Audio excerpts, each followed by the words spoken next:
Qu'est-ce que l'Église conciliaire? L'Église dite conciliaire est née au Concile Vatican II, qui eut lieu entre 1962 et 1965. À partir de cette date, va naître une nouvelle Église, qui se dira toujours catholique, mais qui pourtant va établir une nouvelle doctrine contraire à celle de l'Église catholique depuis sa création.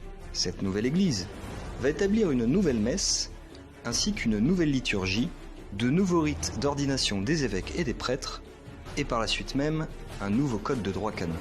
Cette rupture s'est faite par une infiltration douce et tranquille de la franc-maçonnerie et de ses idées dans le clergé catholique. La franc-maçonnerie, avec l'aide d'évêques et de prêtres francs-maçons ou conquis à leurs idées, a exercé des pressions violentes pour pouvoir faire élire un de leurs amis au rang de pape officiel, à savoir Angelo Roncalli, en 1958, qui prendra le nom de Jean XXIII.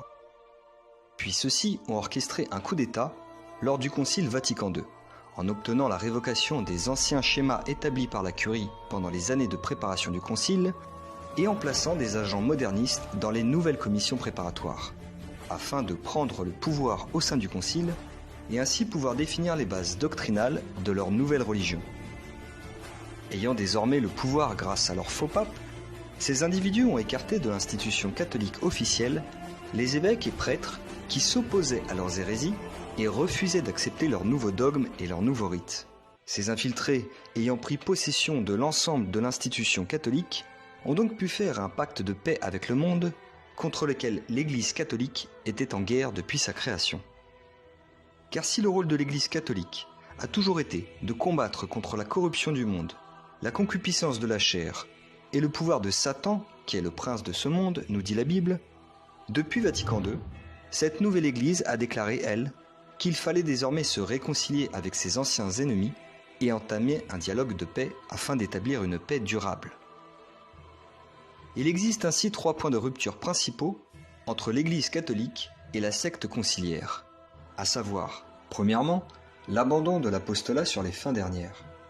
En effet, la secte n'enseigne plus la gravité du péché mortel et ne prêche plus sur l'enfer, qui existerait toujours mais qui serait désormais vide. Aussi, Satan et ses démons sont renvoyés dans la catégorie contes et légendes et ne représentent donc plus une menace pour l'avancement spirituel des hommes. La religion ne sert donc plus à sauver son âme, mais simplement à épanouir personnellement l'individu, et cela afin de travailler à la mise en place d'une fraternité universelle.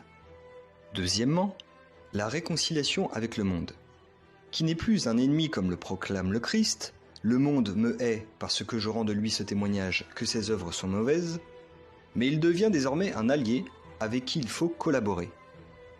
Troisièmement, l'écuménisme religieux, qui enseigne aux fidèles qu'il n'y a plus besoin d'être catholique pour être unis à Dieu, et qu'il ne faut donc plus chercher à convertir les hommes qui ne le sont pas. Aussi, cette nouvelle Église conciliaire a cessé d'excommunier publiquement les catholiques membres de la franc-maçonnerie, mais également elle s'est empressée de se réconcilier avec les fausses religions et ennemies de l'Église. Elle a par la suite cessé de condamner les mœurs décadentes des sociétés occidentales, allant même jusqu'à accepter, en tout cas dans les faits, le divorce et les mœurs contre nature. Ayant balayé ainsi tout le côté surnaturel de la religion, celle-ci ne prêche plus que sur le respect de la dignité humaine, ce qui rend la limite floue entre l'Église post-Vatican II et une ONG progressiste actuelle. Le pape conciliaire apparaît donc plus comme une assistante sociale ultra-progressiste, voulant établir la paix dans le monde à travers la validation de tous les dogmes mondialistes contemporains. Donc pour les migrants, pour les LGBT, pour la fin des frontières, etc., et contre tout principe immuable ou valeur traditionnelle assimilé à de la rigidité et un repli sur soi inacceptable. Mais les papes conciliaires, eux, en acceptant de contredire les papes précédents, se condamnent eux-mêmes à être contredits par leurs successeurs, et ainsi à voir l'ensemble de leur édifice s'écrouler, car celui-ci ne repose pas sur la pierre de l'infaillibilité pontificale, sur laquelle notre Seigneur a bâti sa véritable Église. Ce coup d'État au sein de l'Église catholique est donc une première dans l'histoire, mais avait été annoncé par plusieurs apparitions antérieurement. La Très Sainte Vierge Marie nous a notamment prévenu lors de son apparition à La Salette en 1846, où elle dit bien à Mélanie Calvat de faire passer un message à tout son peuple, selon lequel l'Église sera éclipsée, les mauvais livres abonderont sur la terre, les esprits de ténèbres répandront partout un relâchement universel pour tout ce qui regarde le service de Dieu, la vraie foi s'est éteinte et c'est désormais la fausse lumière qui éclaire le monde. Puis elle ajoute, Rome perdra la foi et deviendra le siège de l'Antéchrist. Bien qu'étant du domaine de la révélation privée et non de foi, on peut penser qu'il s'agit bien ici d'une éclipse où l'Église conciliaire cache, donc éclipse, l'Église catholique en occupant le Vatican et en usurpant son autorité dans ses institutions. Rome a bien perdu la foi, puisque le Vatican professe depuis Vatican II des hérésies et est bien le siège d'un antéchrist, puisque les pontifes conciliaires combattent la foi du Christ. Cette vérité aurait été révélée au pape Léon XIII en 1884 également, lorsqu'après avoir eu une vision à la fin de sa messe, il rédigea son exorcisme sous la dictée de l'Esprit Saint, dans lequel il écrit de façon prophétique « L'Église, épouse de l'agneau immaculé, la voici saturée d'amertume, et abreuvée de poison, par des ennemis très rusés. Ils ont porté leurs mains impies sur tout ce qu'elle désire de plus sacré. Là où fut institué le siège du bienheureux Pierre et la chair de la vérité, là ils ont posé le trône de leur abomination dans l'impiété, en sorte que le pasteur étant frappé, le troupeau puisse être dispersé. C'est donc bien cela le but de l'Église conciliaire. Elle veut corrompre, puis détruire toutes les vérités enseignées jadis par l'Église, afin que les fidèles n'ayant plus accès à l'enseignement originel de l'Église catholique ne puissent pas les dénoncer comme usurpateurs, et que petit à petit, ces fidèles perdent la foi, faute de recevoir un enseignement catholique. Car si aucun fidèle ne reconnaissait les autorités conciliaires comme légitimes, ceux-ci devraient quitter les institutions et perdraient tout le pouvoir de corruption qu'ils exercent actuellement sur les masses. Habemus papam. L'Église conciliaire n'a donc qu'un seul but, se cacher derrière un vernis faussement chrétien pour amollir la doctrine du Christ, jusqu'à en faire un principe d'amour, de tolérance et de pardon universel, proche des notions humanistes, voire gnostiques, afin de s'en servir comme d'un socle pour établir une nouvelle religion au service d'un nouvel ordre mondial. C'est pour cela que la franc-maçonnerie, la synagogue et l'ensemble des élites mondialistes qui nous gouvernent ne cessent d'encenser tous les papes depuis Vatican II.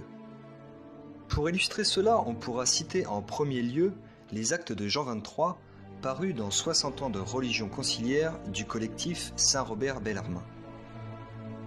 Le bon pape Jean, lui le premier, humilia l'Église, en la mettant à genoux devant la synagogue. Voilà ce que nous disent ses amis, qui le connaissaient bien pour l'avoir souvent fréquenté. J'étais très lié à Monseigneur Roncalli, nonce apostolique à Paris. Il m'a reçu plusieurs fois à l'Annonciature et à diverses occasions, il est venu à mon domicile de Bellevue, en Seine-et-Oise. Quand j'ai été nommé ministre de l'Ordre de Malte, j'ai manifesté au nonce mes perplexités à cause de mon appartenance à la maçonnerie. Monseigneur Roncalli m'a conseillé formellement de rester dans la maçonnerie. Yves Marsaudon poursuit. Il m'a reçu à Castel Gandolfo, en ma qualité de ministre émérite de l'Ordre de Malte, et il m'a donné sa bénédiction en me renouvelant son encouragement pour une œuvre de rapprochement entre les églises, comme aussi entre l'Église et la maçonnerie de tradition. Ajoutons qu'Yves Marsaudon était un 33e degré, ministre du Suprême Conseil de France du rite écossais ancien et accepté, et que son livre « Écuménisme vu par un franc-maçon de la tradition » porte la dédicace à la mémoire d'Angelo Roncalli, qui a daigné nous accorder sa bénédiction, sa compréhension et sa protection. Dans ce livre, Marsaudon résume pour nous. On peut vraiment parler de la révolution qui, partie de nos loges maçonniques, s'est étendue magnifiquement au-dessus du dôme de Saint-Pierre. La terre entière pleura le bon pape Jean, et il faut bien l'avouer, tout le monde ne peut pas avoir l'honneur d'un tel panégyrique funèbre. La Grande Loge occidentale mexicaine, des maçons libres et acceptés, à l'occasion de la mort du pape Jean XXIII, rend publique sa douleur pour la disparition de ce grand homme qui est venu révolutionner les idées, les pensées et les formes de la liturgie catholique romaine. Les encycliques Mater et Magistra et Pacem in Terris ont révolutionné les idées en faveur des droits de l'homme et de sa liberté. L'humanité a perdu un grand homme et nous, maçons, reconnaissons en lui ses principes élevés, son humanitarisme et ses qualités de grand libéral. Citation du journal El Informador du 4 juin 1963. Franco Belgrandi rappelle, lui, qu'au moment du concile fut diffusée parmi les pairs une publication circonstanciée qui accusait d'illégitimité l'élection de Jean XXIII parce que voulue par la maçonnerie. Elle indiquait Roncalli comme appartenant déjà à cette secte depuis les années de sa nonciature en Turquie. À la mort de Jean XXIII, son successeur, Montini, dit Paul VI, lui, démolit le Saint-Office, gardien de l'orthodoxie. Il abrogea le serment antimoderniste. Il luthérisa la messe, la considérant non plus comme le sacrifice renouvelé, mais non sanglant de la croix où Jésus-Christ se trouve réellement présent dans l'hostie, mais comme un mémorial. Il rendit des hommages publics à Luther.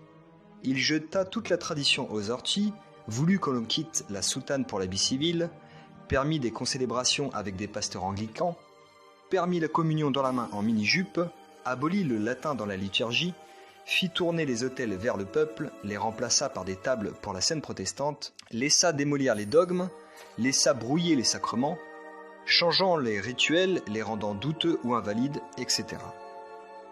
Politiquement, il agit comme un véritable agent du KGB, en faisant enfermer dans la tour, la prison du Vatican, le cardinal Joseph Slipy, primat d'Ukraine, après que celui-ci ait dénoncé les 10 millions de cadavres en Ukraine et les crimes des communistes devant un synode épouvanté.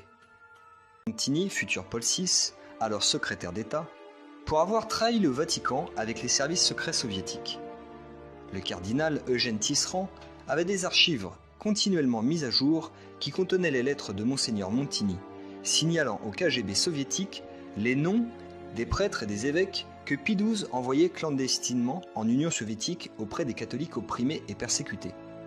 Toutes les personnes envoyées étaient inexplicablement et systématiquement capturées, exécutées ou envoyées dans des camps soviétiques. Ainsi, alors qu'avant le concile, les papes ne cessaient de réprimer les chefs d'État qui ne se comportaient pas selon les principes de charité et de bien commun de l'Église, aujourd'hui, tous les ennemis de Dieu et les serviteurs de Satan sont reçus en grande pompe au Vatican ou protégés et défendus par ces usurpateurs. Il est donc aisé de voir que l'Église conciliaire et l'Église catholique sont deux entités bien différentes. L'image de l'Église conciliaire est couverte de ridicule à travers le monde.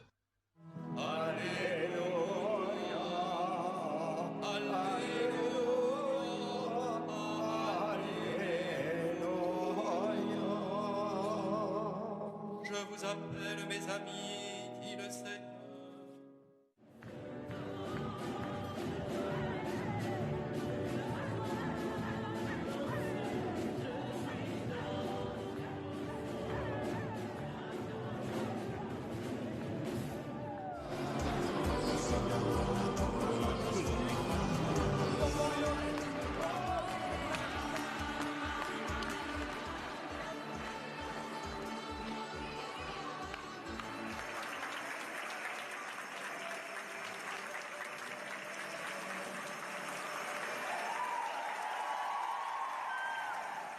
Donc en résumé, il n'existe qu'une seule Église catholique, et celle-ci est cachée par une fausse Église qu'on appelle l'Église conciliaire.